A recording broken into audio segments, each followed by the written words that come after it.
Wait a second, what do you mean? We had the same mom and dad. No, I mean, I understand that, but would he impersonate your dad? He is a junior. They have the same first name.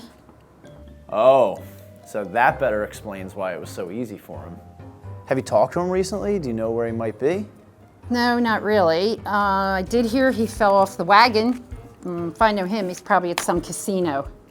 Well, that's great. Not only did he steal a boatload of cash, but he's probably going to gamble it all away. If we get a hold of him before he loses it, we might be able to recover the funds and settle all of this. We just have to act fast.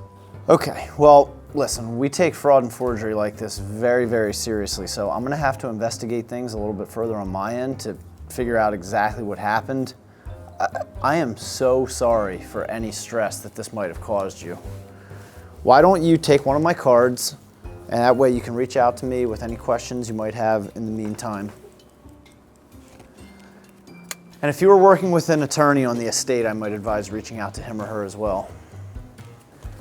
Miss Lawrence, again, I am so sorry for all of this, and rest assured we're going to do everything we can to get this situated for you. All right, thank you. We'll be in touch. You're very welcome. Have a great day. Things were going so smooth. I don't understand how something like this could have slipped by, but I know who might be able to help. Hello? Hey, Kevin, how are you? Oh, I'm not bad. How you doing? What's up? Well, I have a bit of a situation here. Go on. Were you part of Taylor Lawrence's refinance a few months ago? Yeah, funny you should bring that up. I just saw that loan was in foreclosure.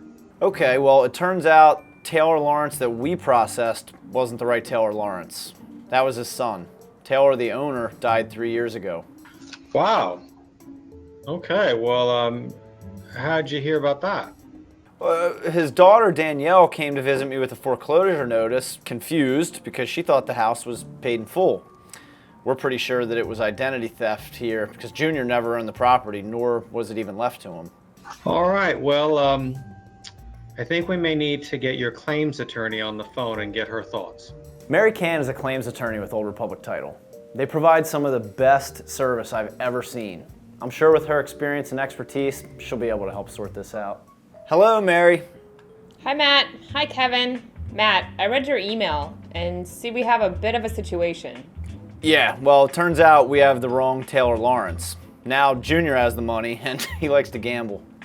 Do you know if he skipped town or can we easily get a hold of him? We're not quite sure, but we have a hunch where he might be. If we can find Taylor and retrieve the funds, we may be able to settle all of this. But in the meantime, I'll open a claim for this matter so we can start our investigation. Kevin, I'll need your file of information and the foreclosure attorney you're working with. Matt, I'll need your file of information. Who closed this loan? Do they still work with you?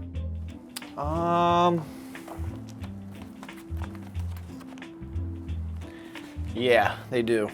And this is why lenders require title insurance on every transaction. In the case where there's a forgery or impersonation which leaves the lender without a valid lien on the property, the lender has coverage. Matt, I need you to talk to the closer and find out what happened. As I said, both of you send me your information and I'll see what I can do. Then we'll take the next steps. Like I always say, if no one can, Mary can. You guys there?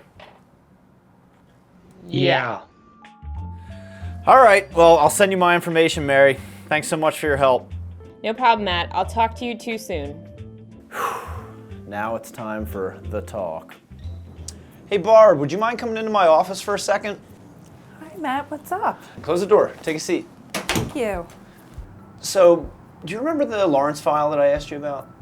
Yes? Do you remember if you checked IDs when you closed that file? I think so. Honestly, he was in such a hurry, but I'm pretty sure I checked his ID.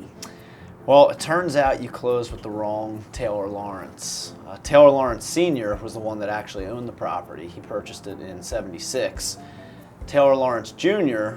was the one who was at the table that day, and he was only born in 1966. Oh my gosh, I am so sorry. He was in such a hurry and I was so nervous. And truly, I just was trying to provide the best service that I could. I understand, but sometimes we just need to slow down a little bit and make sure that we're paying attention to all the details, especially correct identification and wiring information. Also, the fact that he was in such a rush should have been a little bit of a red flag for you. Understood. It will not happen again.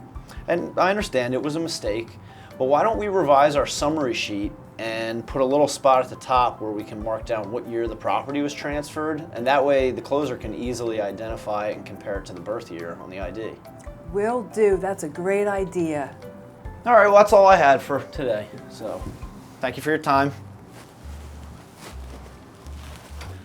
What a day. And to think, everything was going so well. At least this case might be recovered, but what if he was a complete stranger? I do think we learned a valuable lesson. We need to be cautious and check every detail.